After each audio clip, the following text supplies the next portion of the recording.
तुम खुद ही सोचो कि इससे बढ़कर और क्या कर सकता हूँ मैं। मुझे कैसे यकीन दिलाओगे कि हमारे दरमियान सब ठीक? मैं उस घर में तुम्हारी मौजूदगी चाहता हूँ। क्यों लेती हो टेंशन? क्यों लेती हो बिला वजह की टेंशन? इस सूली पे टंगे रहना किस कदर तकलीफ दे है।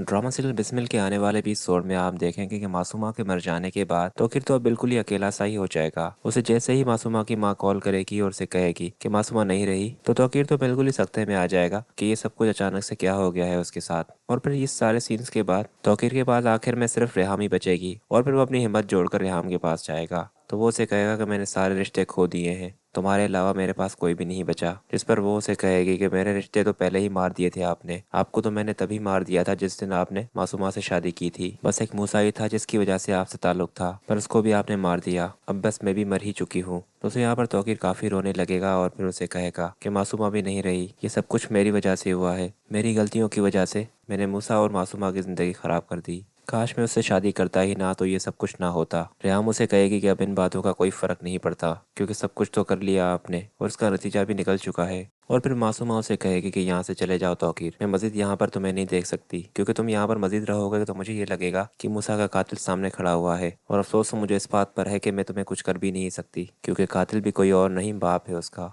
खैर इस सारे सीन के बाद अब तौकीर तो बिल्कुल ही अकेला हो जाएगा। अब उसके पास भी और कोई ऑप्शन नहीं होगा। उसे ही बस यही ख्यालात आ रहे होंगे कि अब उसका भी जिंदा रहने का कोई फ़ायदा तो नहीं है।